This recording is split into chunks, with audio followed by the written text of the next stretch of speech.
Okay, let's unpack this. We are about to embark on what you could call the ultimate study in human duality. Definitely. A figure so complex, so multifaceted that just trying to understand him means you have to cross linguistic borders, literary genres. And even scientific disciplines.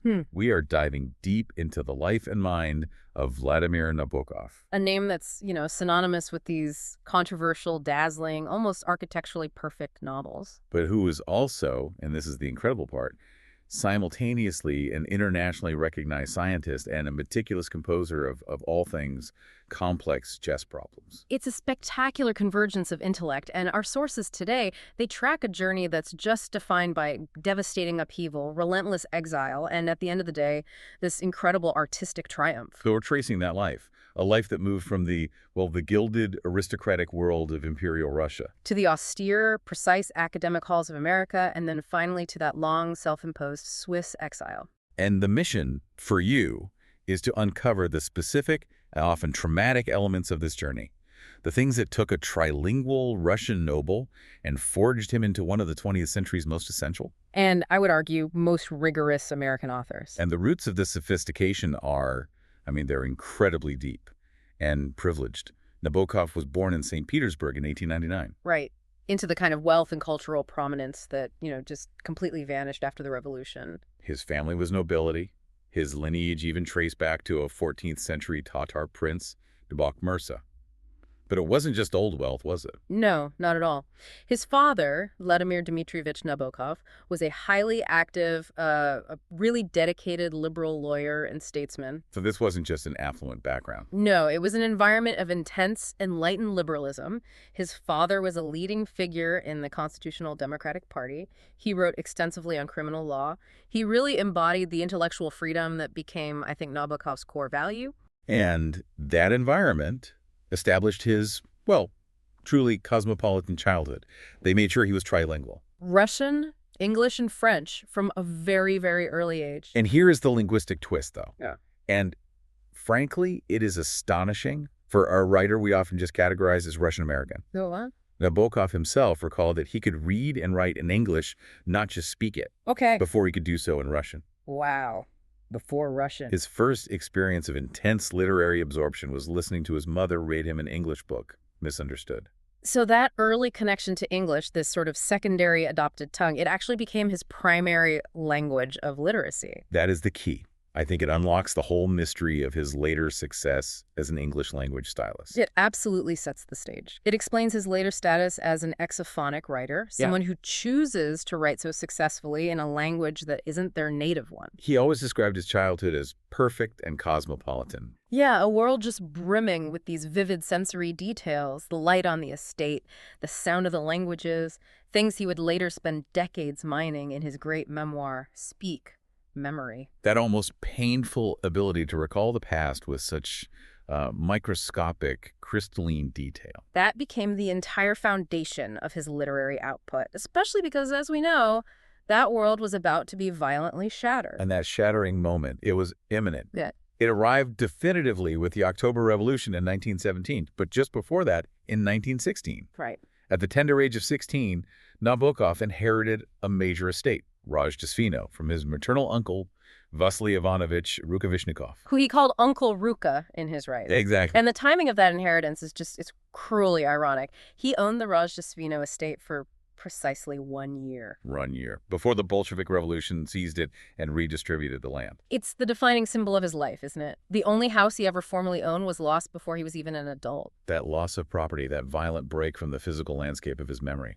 It became the central motivating theme of exile that propelled his entire existence. So your family initially fled St. Petersburg. They thought the chaos would be short-lived. Yeah. So they relocated to Crimea.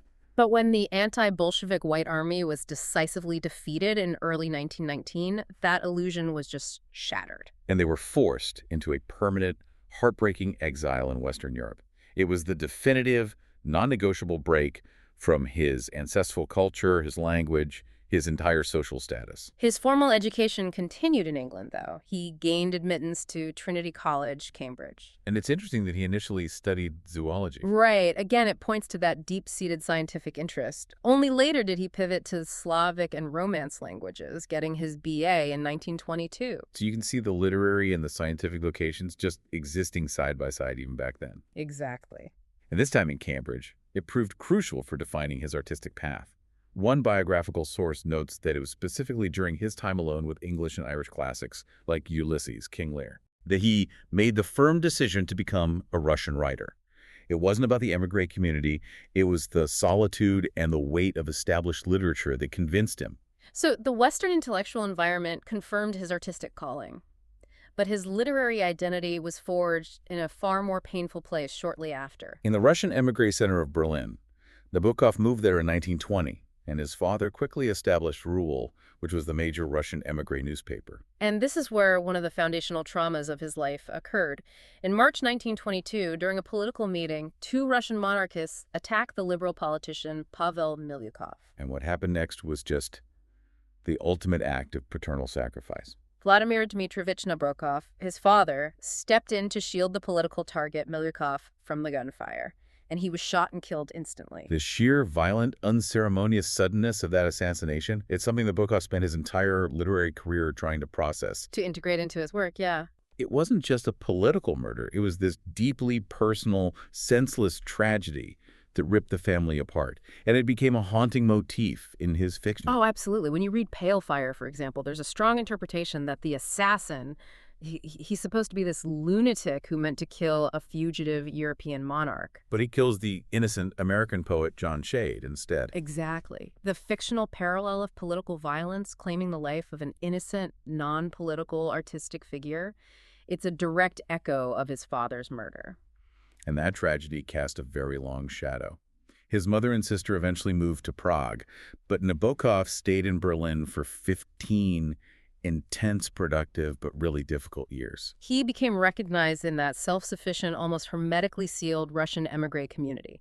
He published his first 9 novels in Russian under the pseudonym V. Siren. Right, Siren, that mythological, often melancholy bird of Russian folklore. So why the pseudonym? Was it just artistic branding? Well, not just. He sometimes used it specifically to mask his identity from certain critics. He wanted to be assessed on his writing alone, separate from his family's political legacy. And that writing was not bringing him luxury. I mean, our sources confirm he was just scraping by. This highly educated trilingual aristocrat was forced to teach languages. He even gave tennis and boxing lessons just to supplement his scant writing income. It wasn't the romantic life of the starving artist. This was the grim necessity of survival after just utter financial ruin. It really speaks to the disintegration of his earlier privileged life. And he intensely disliked Berlin. He described himself as remaining socially insulated, knowing very few actual German. Living entirely within that tight, often suffocating Russian community. But the impetus for his next vital move fleeing to France, that was tied to his relationship with Vera. Vera Evzevna Slonim. He married her in 1925, and she was Russian Jewish. So by the mid-1930s, the escalating, palpable anti-Semitism in Germany became a direct, immediate threat to their family. Vera actually lost her job in 1936 because of the increasingly hostile environment created by the Nazi regime. And this external pressure was combined with an insidious internal threat. Get this. Sergei Tabaritsky, one of the men involved in his father's assassination back in 22. No. He had been appointed deputy head of Germany's Russian Emigre Bureau around that same time. You have to be kidding me. That's a chilling convergence of threats. Absolutely. The man involved in the murder of his father was now a local official in the regime that was persecuting his wife. It spurred Nabokov to urgently seek work in the English-speaking world. So they managed to move to France in 1937. And the fear was absolutely justified. He was tragically confirmed later by the fate of his own brother. Yeah, his brother, Sergei. He was one of the many who didn't flee. Sergei was openly gay and had publicly denounced Hitler's regime. And he was eventually arrested. He died in the Nungam concentration camp in 1945. That is the true dark context, the political persecution and the personal loss that surrounds Nabokov's final, desperate flight from Europe. And that final shift, both linguistically and culturally, it was formalized in Paris. Nabokov wrote his final Russian novella there, The Enchanter, in 1939. A short work, only about 55 pages long. But it was later identified by Nabokov himself as the first little throb of Lolita. The clear, dark bridge between his Russian literary past and the English language career that was about to launch in America. And the clock was ticking. It was. As German troops advanced rapidly through France, the family fled Europe in May 1940. They sailed on the SS Champlain and ultimately settled in Manhattan. So the world had forced him out of his native language and culture, yet that very exile, which began in violence and fear, was precisely what cleared the way for his greatest artistic opportunities as an American writer. The American years begin with a remarkable new phase. Nabokov officially became a U.S. citizen in 1945, cementing that final linguistic and cultural relocation. In his early American years, they just perfectly embody the intellectual double life that you mentioned. Rigorous writing coupled with equally rigorous science. When he first landed in Manhattan, he wasn't yet employed as a professor. Instead, in 1940 and 41, he secured volunteer work as an entomologist at the American Museum of Natural History. In New York City. And this wasn't just some quaint hobby, this was a deeply serious scientific engagement. It gave him legitimacy and, the necessary time for his writing while he searched for academic postings. He eventually moved into the academic sphere, starting at Wellesley College in 1941. He was brought in as a resident lecturer in comparative literature. A position created specifically for him to house his incredible polyglot abilities. It's often forgotten that he's remembered as the founder of Wellesley's Russian department.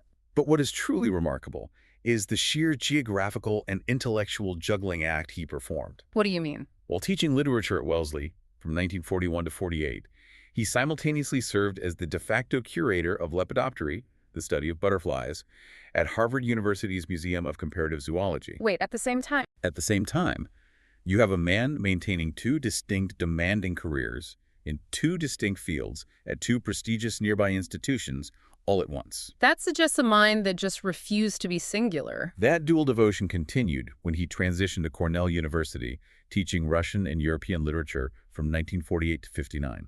And this is where his reputation as a unique and often deeply controversial professor truly became cemented. His teaching philosophy was almost aggressively counterintuitive to the established humanities curriculum of the time. He fundamentally challenged the whole notion that literature should be instructional or moralizing or, emotionally therapeutic. He insisted that novels should not aim to teach moral lessons, or that readers should simply empathize with the characters they read about. Which is what everyone else was teaching. Exactly. Instead, he championed aesthetic enjoyment, that higher-order pleasure you get only by paying intense, almost scientific attention to style, structure, and factual details. And you mean extreme precision? Extreme. When teaching James Joyce's Ulysses, he would completely reject discussions about complex Irish history, which many critics view as essential to the novel. So what did he do instead? Instead, he demanded that students use a detailed map to meticulously track the characters' movements through Dublin. He was focused purely on the physical, structural reality of the text. He famously detested general ideas, grand narratives, anything that smacked of abstract intellectual laziness. And this intense focus on the tangible, on the structural framework of the novel, it resulted in a very particular, very strict pedagogical style. Right, he was known for being immensely tough on grading. One of his students recalled that Nabokov intentionally kept a distance.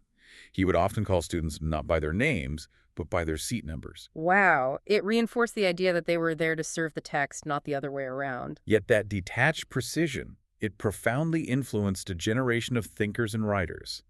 We have to note the incredibly high-profile future figures who sat in his lecture halls. Who are we talking about? Well, for one, future U.S. Supreme Court Justice Ruth Bader Ginsburg.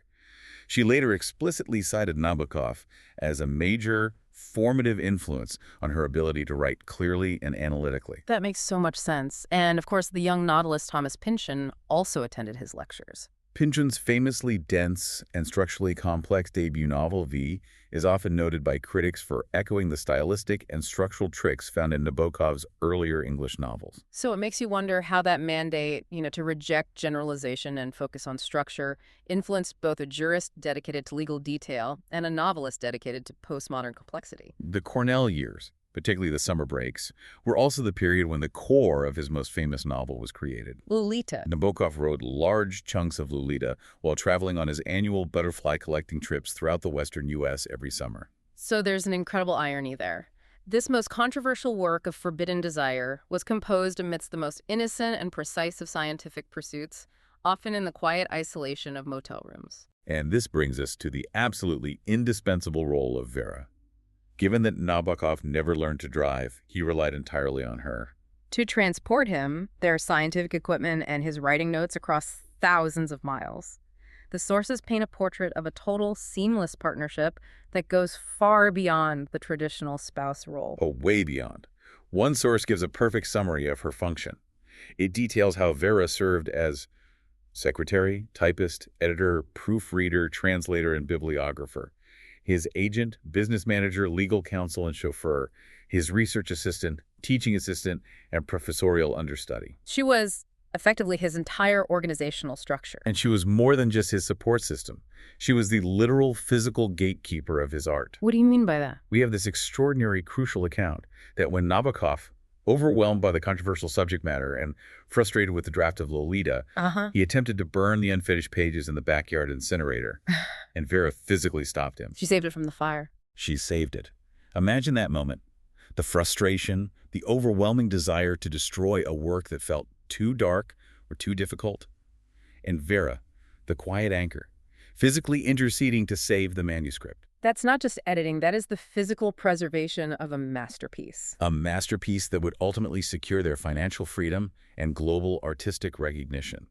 He described her as the best-humored woman he had ever known, and frankly, she had to be. And the risk paid off. Lolita was finally published in 1955.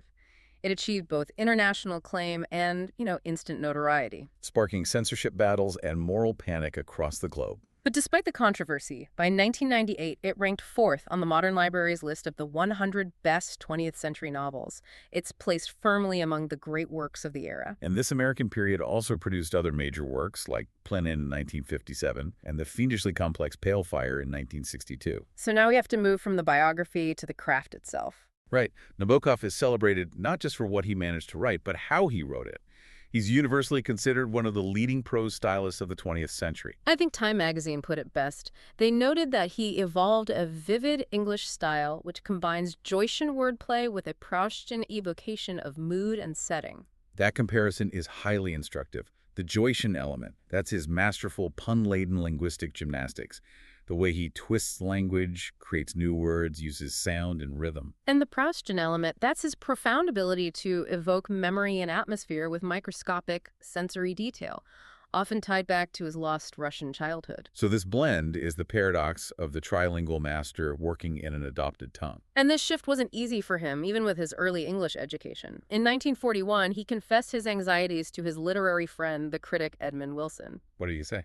He wrote, "I am too old to change Conradically," referencing Joseph Conrad, another great novelist who adopted English late.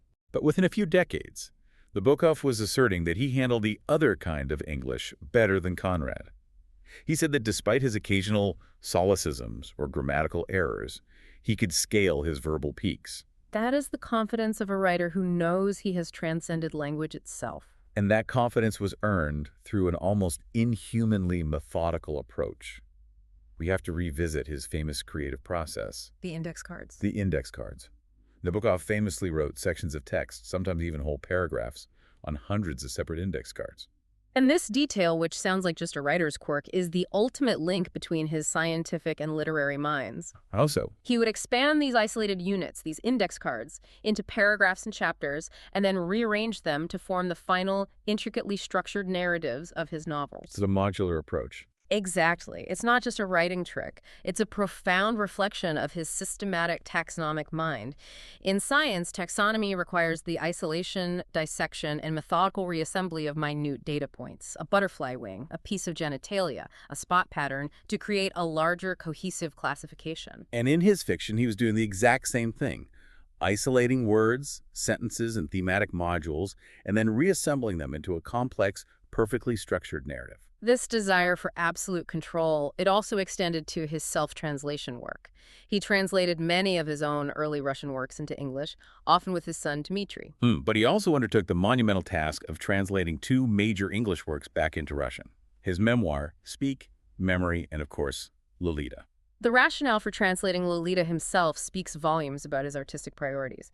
He explicitly said he feared that future translators would produce a Russian version that would be completely butchered. By vulgar paraphrases or literary blunders in the hands of a harmful drudge. He undertook that monumental task himself simply to prevent hideous mistranslation and protect the integrity of his intricate verbal architecture in every language it existed in. And that structural intricacy, it manifests itself through his incredible literary play and devices. Nabokov expected the reader to pay attention. And he rewarded that attention with layers of hidden meaning and structural puzzles. You see this most clearly in his use of anagrams. They function almost as playful signatures or self-referential cameos. Like the character Vivian Darkbloom, who appears in both Lolita and Ada. Which is a deliberate anagram of Vladimir Nabokov. He is inserting himself into the very fabric of his fiction, inviting you to participate in the intellectual puzzle he's created. And the level of hidden complexity can be astounding. It moves beyond simple names into the structural bedrock of the story. Take his short story, The Vane Sisters. It's famous among literary critics precisely because its final paragraph is an acrostic. Meaning the first letter of each word, read in sequence, spells out a specific message from beyond the grave. That is literary engineering of the highest order. It's not just storytelling, it's an intellectual game played at the molecular level of the prose. And this obsession with coded messages is actually a theme within his fiction. The short story Signs and Symbols features a chilling concept. The fictional illness called referential mania. Right, where the afflicted person perceives the entire world as being completely suffused with coded messages specifically intended for them. What's fascinating about referential mania is its meta-commentary. Given Nabokov's own penchant for planting codes and hidden patterns everywhere. From anagrams to acrostics? He is, in a way, suggesting that the experience of reading a Nabokov novel can be like suffering from a mild version of this mania. He encourages you to seek the code, to analyze the structure, and to distrust the surface narrative. Beyond the devices, we have to talk about his rejection of ideology, embodied by his contempt for poshlost. He rendered it as poshlost. Poshlost is that untranslatable Russian concept signifying, vulgarity, pretentiousness, sentimental fakery. General philistinism, the smug self-satisfaction of the intellectually or artistically bankrupt. And he rejected poshlost with the ferocity of an aesthetic purist. Mocking it, whether it was the cheaply sentimental, the politically reductive, or the academically lazy, was a core component of his writing. He was seeking high art, untainted by mass-produced sentiment. Okay, let's pivot back to that dual life, to the rigorous scientific calling that Nabokov himself considered equal to, if not more gratifying than, his writing. Entomology was a lifelong, passionate pursuit. It was inspired by books on metamorphosis by Maria Sibylla Merian that he found as a child in the attic of his family's country home. And he wasn't just a leisure collector. He was a working, publishing scientist. He produced 18 technical scientific articles on lepidoptery. He named 12 valid species and genera. His specialization was highly focused on the Poliomatini tribe of the Lycaenidae, the blue butterflies. A notoriously difficult group to classify due to their high degree of variability. The legacy of his scientific work is undeniable. The genus Nabokovia was later named after him, and several species bear epithets that allude to him or to characters from his novels. His devotion was profound. He said in 1967 that the pleasures and rewards of literary inspiration are nothing beside the rapture of discovering a new organ under the microscope or an undescribed species. On a mountainside in Iran or Peru. This intense dedication came with an extraordinary physical manifestation of his focus. Ugh. We have to highlight the intensity of his working method at the Harvard Museum of Comparative Zoology. The famous genitalia cabinet. The museum still possesses Nabokov's genitalia cabinet. Yes, where he meticulously stored his collection of male blue butterfly genitalia. He specialized in studying these structures because they were often the only reliable way to distinguish between subtly different species. And he would study them under a microscope for up to 6 hours a day, 7 days a week, often until his eyesight was permanently impaired. That speaks to a monomaniacal level of focus that is frankly terrifying, but also utterly necessary for the rigor he demanded. And that intense focus on taxonomy, on the subtle physical structural differences in specimens, is the ultimate mirror of his literary insistence on factual detail and complex structure. And what's most satisfying is that while many professional lepidopterists did not take his work seriously during his lifetime, he was recently definitively vindicated. Okay, this is the ultimate scientific aha moment. It is, based purely on the morphology, the physical features of the butterflies he studied in that Harvard cabinet, primarily the genitalia, and hypothesized that the polyomodous blues came to the New World in 5 distinct waves, Migrating over the Bering Strait land bridge and eventually reaching Chile. Decades later, 21st century genetic research using DNA sequencing confirmed his hypothesis. So Nabokov, the Russian émigré novelist, was proven correct by modern genetics. It completely validates his dual identity. The same analytical, precise structural eye that crafted his prose was the very same eye that correctly mapped the evolutionary migration of a complex butterfly genus across 2 continents. To understand the man, we need to try and step inside his hyper-specific, highly structured mental world. Nabokov was a self-described synesthete. Which is a fascinating neurological condition where the stimulation of one sensory pathway automatically triggers a perception in another.